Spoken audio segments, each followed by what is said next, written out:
Alright, guys, welcome in to your WWE Monday Night Raw review for April 13th, 2015. Now, this show emanated from London, England, in the O2 Arena. Okay, was not live when they're overseas. They record their shows pre-taped, okay? That deflated the air out of what would have been a good night, possibly. However, we're going to go down the list. We're going to go through the whole card of the show, all the segments. We're going to dissect it. And if you don't know who I am, I'm going to get into this a little bit before that. I am Andrew Ziemba. And when having a small, minuscule channel on YouTube, with it being only 12 subscribers, believe me, trust me, I'm sure you guys have launched a YouTube channel. You guys may be hits here on YouTube, okay? It's extremely hard. It's extremely discouraging when you're trying to get videos out there. They're not getting the views that you've hoped for. They're not getting the possible likes that you've hoped for. You're not getting the subscriber base that you've hoped for. It's extremely hard and discouraging. However, I'm going to keep at it. I'm going to be persistent. Okay, I wanted to give you guys a review here tonight of Monday Night Raw because I have been absent the past 2 weeks. I've been getting lazy. However, I did want to give you guys a hot tag video about Hulk Hogan. If you want to see that video, link is down below. So you guys know I'm confident here on YouTube. Don't listen to any of the guys here on YouTube talking about WWE, because you know this is a legitimate source for WWE reviews and all talk concerning WWE. Okay? I'm not going to change myself for anybody or anything.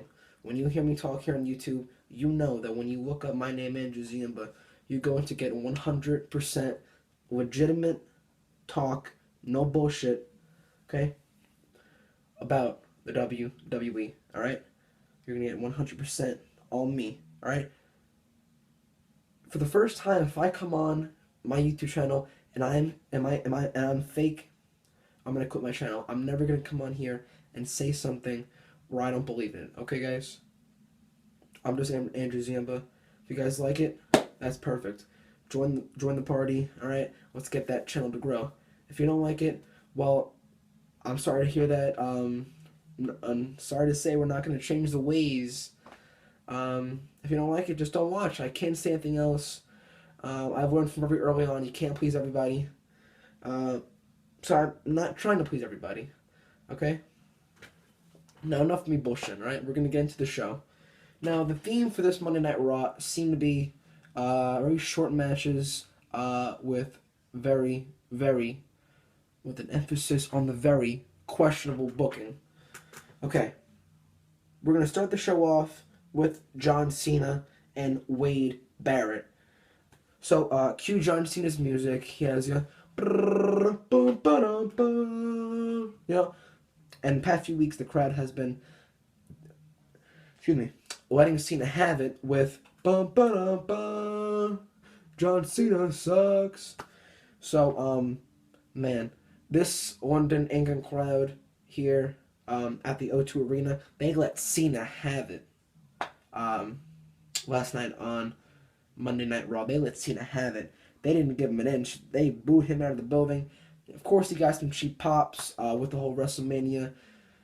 He says, "I know I'm going to get heat for this, but I think London, England deserves WrestleMania." Again, the cheap pops. So, I love the fact that WWE is elevating the mid-card titles with the Intercontinental Championship being around the trusty waist of Daniel Bryan. And speaking of Daniel Bryan, stay tuned for a video that is going up later in the week concerning Daniel Bryan. Okay? Look out for that, guys. Anyway, I'm going off on a tangent. I like the way that they're bringing up the mid-card titles with Daniel Bryan and the Intercontinental Championship, and now John Cena and the United States Championship. Love. I love the U.S. Open Challenge every week. every week. It really brings the United States Championship into the limelight. 3 good matches in a row for the U.S. United States Championship Open Challenge. The first week with Dean Ambrose, great back and forth action. John Cena picked up the win. Last week against Cody Rhodes. Cody Rhodes is a great in-ring worker, very underrated. I do not think he's used to his full potential. Now he's Stardust. Great match. And now, last night, back and forth, Wade Barrett versus John Cena. Great way to open up the show. You had some near falls, false finishes with not only Cena kicking out of Wasteland, but also the Bullhammer. And with Wade Barrett kicking out of John Cena's Attitude Adjustment, which I liked better termed as the FU. Now, I want you guys to keep in mind, if John Cena is coming out and making a promo about Rusev facing him at Extreme Rules for the United States Championship, it's almost a 100% guarantee that John Cena is not going to lose clean. He never loses clean, but that's just an added incentive. And if John Cena is coming out with a shirt that says the champ is here with a United States Championship belt, Wade Barrett has like 1,000,000 to 1 chance that he's going to pick up the win. So, I don't know when John Cena is going to drop this belt, but it looks like he's going to be holding it for a while. In the end, once again, John Cena hits his springboard stunner, which is possible foreshadowing for a match between Stone Cold Steve Austin and John Cena at WrestleMania 32 next year in Arlington, Texas. Who knows? Anyway, hits the springboard stunner, capitalizes with the Attitude Adjustment, and he picks up the win over Wade Barrett to retain his United States Championship. Now, after the match, Lana, Rusev's handler, cut a promo, and which led to a distraction, and Rusev attacked Cena from behind with the chain.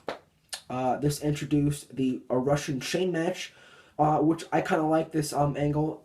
It's a fresh gimmick match rather than just a regular, just say street fight, no holds barred, stuff like that. So it adds a new dynamic. The last chain match I've seen was the biker chain match between The Undertaker and Brock Lesnar. I believe it was at No Mercy. I believe it was in 2002. They had that great feud in 2002 with Lesnar and The Undertaker. They had a tremendous Hell in a Cell match. Or was that at No Mercy? Anyway, great biker chain match. Go look it up. Undertaker Lesnar biker chain match. So we haven't seen a chain match in a while. It's fresh. So we'll see how that dynamic goes about it. But I'm expecting Cena to prevail at Extreme Rules and retain his United States Championship. All in all, a good way to open up the show in the O2 Arena. Next segment we have is the Divas Battle Royal #1 contendership. Now, this whole Battle Royal was really just to set up Paige ultimately winning and once again getting a shot at Nikki Bella's Divas Championship. Now, over the past few weeks, Nikki Bella and Paige have gone at it. They had a great match on the go-home show of Monday Night Raw for the Divas title. Hoping they repeat their success this Sunday and have an equally as good match. However, the talking point is not AJ winning the Battle Royal and going to Extreme Rules to face Nikki. The main talking topic is Naomi turning heel. I remember watching Naomi from NXT, I believe it was Season 3, the Divas edition. And it looks like she had some promise. She'd gotten so much better in the ring. She can cut a decent promo. She's very intense, very athletic. So, I guess they're turning Naomi heel to take the attention away from AJ leaving. I don't know. It's kind of weird to have Naomi turn heel at this point. However, she showed a vicious side, which I liked, and we'll see how it progresses. All in all, really a meaningless Battle Royal match. Paige gets the win with Naomi heel turn. Following this, guys, we have a very sad sight to see. Very, very sad sight to see. I'm a big advocate of the Ascension just fucking dominating tag team in NXT. As soon as they hit the main roster, they just plummet. Could it be the possible burial by the commentators? Possible burial by the booking? Who knows? All I know is right now they're just meaningless jobbers, and it's really sad to see because these two are actually a great talent, and I don't understand how you missing the boat with the Ascension, Vince. I don't understand how you're missing it. Anyway, that's just my feelings on the Ascension. You guys tell me down below. Do you guys like the Ascension, or do you like the Lucha Dragons, who came up a few weeks ago? Just high flying action, guaranteed to get some pop from the crowd. Lucha Libre style. You have Sin Cara. You have Kalisto doing their dance like that, almost similar to Fandagoing, which was actually revamped later in the show. I'll talk about that later. Anyway, Kalisto, very athletic, so exciting to watch in the ring. Him flying around reminds me of Ultimo Dragon. Just amazing to watch in the ring. The Lucha Dragons pick up the win over the Ascension. Like I said, sad to see the Ascension jobbers. They could be a nice addition to the tag team division. They are in the tag team division, but now they're just treading water. But it's good to see how finally they're putting emphasis on the tag team division and not just putting it to the wayside. All in all, to be honest, not really a good match. High-flying, high spots from Kalisto and Sin Cara made this match watchable. Other than that, I really have nothing to say about it. Following that, before the commercial break, on the Titantron, we have a Roman Reigns promo. So, when we come back from commercial break, Booker T is in the ring with Roman Reigns. Last night, I'll admit, he got a tad better on the mic. I thought it was pretty funny, actually, how Booker T brought up the fact that Big Show cost Roman Reigns a shot to face Rollins at Extreme Rules, the knockout punches last week, and the crowd was saying, "Thank you, Big Show. Thank you." I thought that was pretty funny. Energetic crowd as always. I love great crowds. You can get a great crowd in New York, New Jersey, easily Chicago, maybe Detroit, LA. You're gonna get it in London. Great crowds. Basically cutting a promo on the Big Show, saying that it's not gonna faze me. If you stick your nose in my business again, I'm gonna punch your teeth down your throat. Paraphrasing, of course. I don't know. I don't think, even though I don't like Reigns, I think he needs a little more time to develop. I don't think he deserves a feud with the Big Slow. Now, the crowd was chanting, "Please retire," asking to hang his boots. Now, I agree. I think Paul White should retire. He had nothing else to contribute. Even putting guys over is not really helping the cause. Roman Reigns, I believe his main event push, once again, to the main event scene will be slowed down by the Big Slow. They had a good back and forth, though, on the top of the stage. Actually, it wasn't a back and forth. It was all one-sided. Big Show fucking decimated Roman Reigns, smashing him into the side of the taxi cab, the London taxi cab. Gave a sick choke slam on the top of the roof. I thought the roof was going to cave in. It didn't. Roman Reigns just laid there splat. It was sick. Trying to put over Big Show as a legitimate threat to Roman Reigns. It's going to be hard to put over Big Show as a legitimate threat, considering how Reigns is so explosive, stuff like that. So all in all, a segment that kind of fell flat for me, barring the choke slam. Like I said, they're not doing Roman Reigns any favors giving him a feud with the Big Show. So obviously, probably an inevitable match at Extreme Rules between the two, some sort of gimmick match, probably in the makes. So we'll see how this feud progresses. Next up we have, guys, on Monday Night Raw last night was the handicap match. Well, first of all, it was supposed to be Randy Orton versus Cesaro. Okay? They announced that early in the show that Randy Orton and Seth Rollins would both be in singles action, and the winner of their match would choose the stipulation for their championship match at Extreme Rules. Okay, the two matches that were in place, Randy Orton versus Cesaro, one half of the WWE Tag Team Champions, and Seth Rollins versus Dolph Ziggler. Very excited for the two matches. Randy Orton, always consistent, always smooth, clean cut in-ring worker. Cesaro, my favorite wrestler on the roster right now. Obviously, we all know Vince thinks he doesn't have any charisma. That is why not being pushed. Only reason why he has the tremendous, if not the best, in-ring talent in all of the pro wrestling business. Okay? Next match, Seth Rollins versus Dolph Ziggler, which actually didn't even turn out to be a match. I was hoping for a... I understand the angle they went. I'm gonna talk about the segment right now, actually. I understand the route they were going. A possible Kane face turn, which is a little weird, actually. A possible Kane face turn. And his removal of the Authority, which I think is a mistake. During Seth Rollins' title reign, I think the Authority needs to be strong. The Authority needs to surround himself with Seth Rollins to make him seem like that more, braggadocious heel. However, it looks like they're going to start breaking away the Authority. I understand the angle with Kane laying down for Seth Rollins. That's what he did in the match after he gave him a chokeslam. By the way, Kane looks really good. He looks ripped. Anyway. Not that I'm checking him out. Anyway.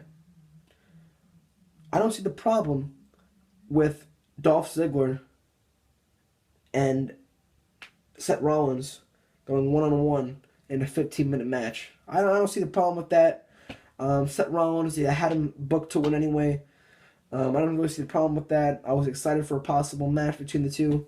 However, we had Kane laying down for Dolph Ziggler. Okay?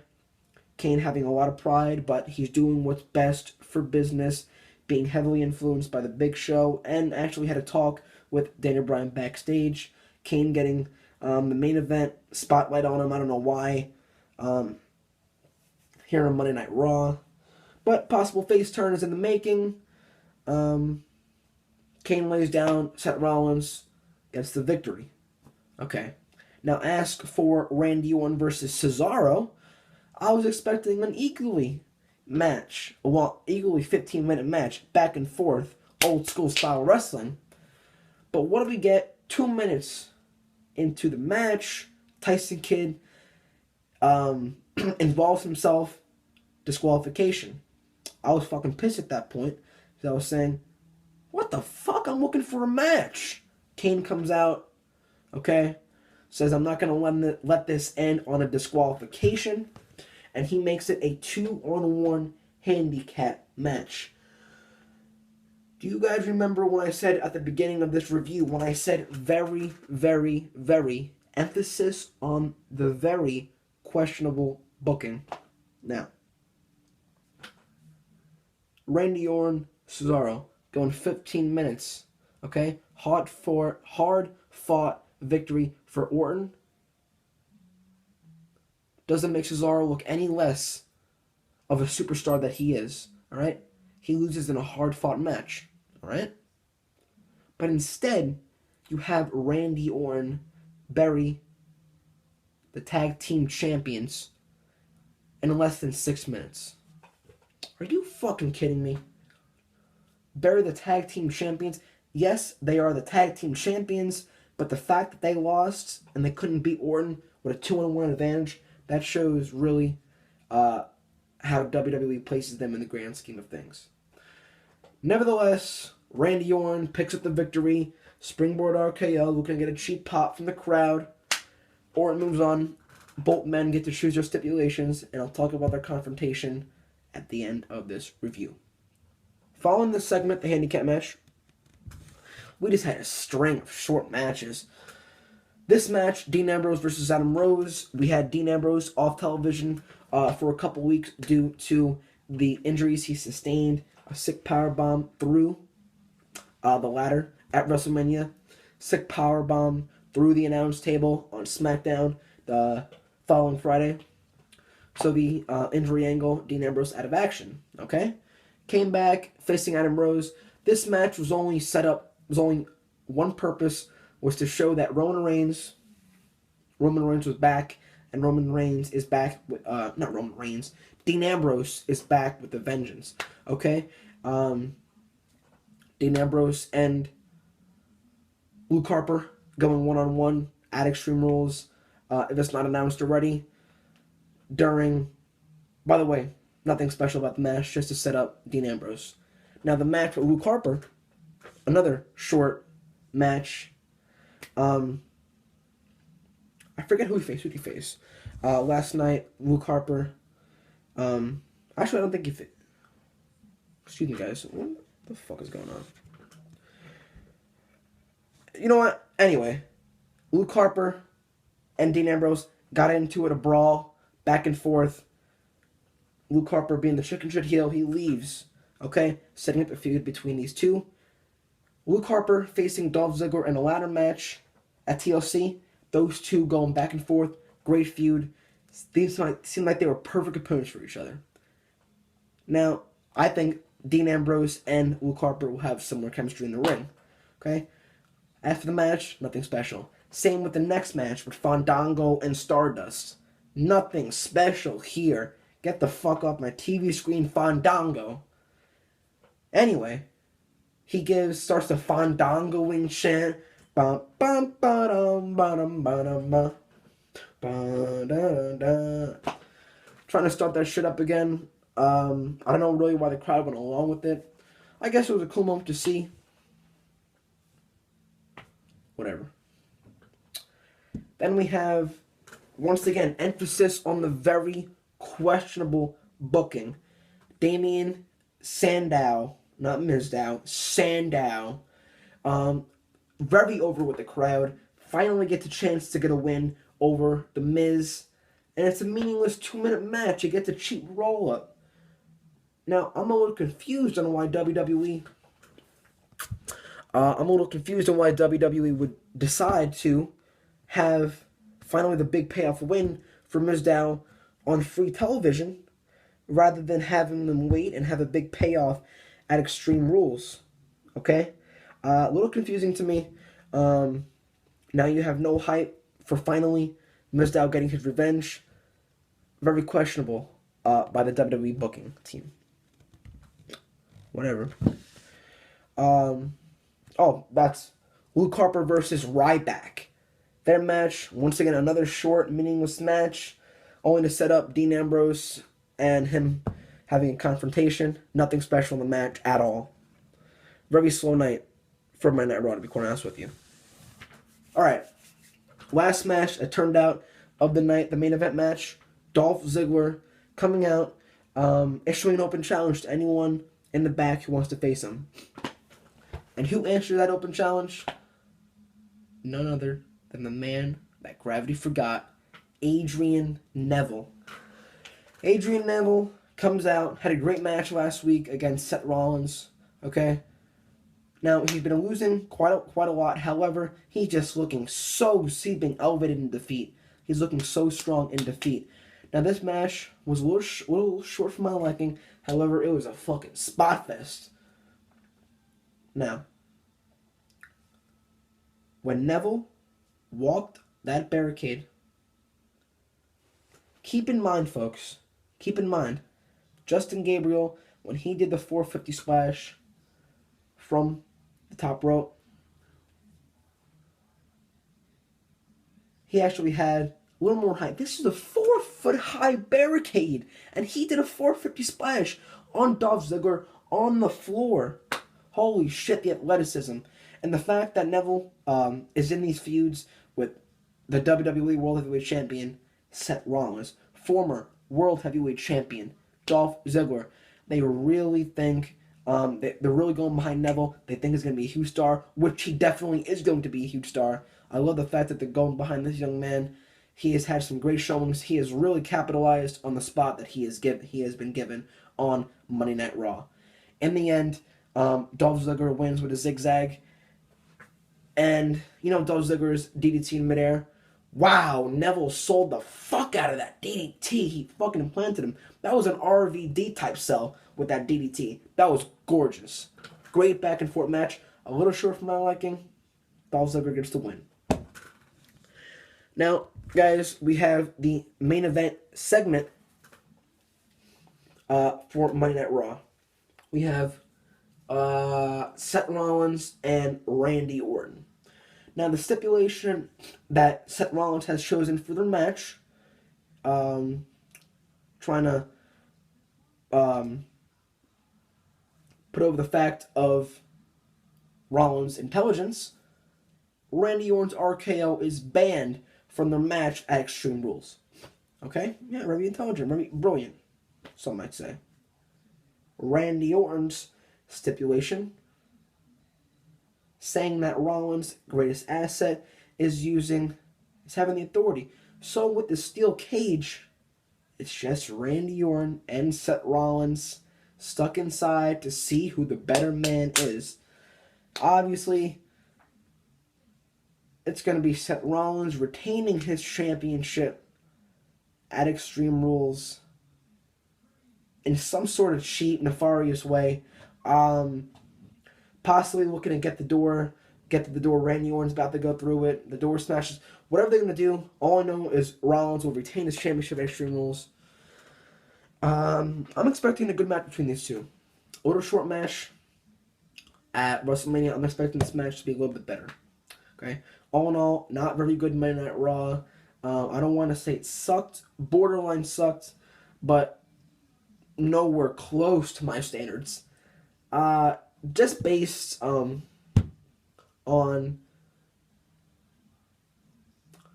the Adrian, Neville, and Dolph Ziggler match. I'll give it a 4 to 10. This pay-per-view. Speaking of that match at the end, Sheamus setting up his feud with Dolph Ziggler, attacking Dolph Ziggler from behind and attacking Neville. Man, Sheamus is a fucking great heel. Looks to be enjoying himself. Finally, he's not the cartoonish fella. He still does that, but he's not real. He's a heel, cutting some scathing promos. He's doing a great job in his role. It looks like he's really enjoying himself. So, guys, I appreciate you listening to my voice, and I appreciate you listening to my opinions on the WWE. Whether you agree with them or not, I still appreciate you listening to them. If you like the video, you guys know what to do. If you're new here, make sure you hit the subscribe button. To be honest, I really don't know what you're waiting for. You're going to get more videos like this to the nth degree, alright? You got to stay tuned, guys. If you like the video, you got to like that fucking video. Alright, guys? Make sure you comment down below. I always like to read your comments and respond to them as quickly as I can. And unfortunately, if you didn't like the video, then you do not have to do anything. You can turn out the video right now. Anyway, I appreciate you guys listening to me. Remember, stay tuned for a special Daniel Bryan video I have lined up for you guys later this week. And guys, hope you have a great night. Peace out.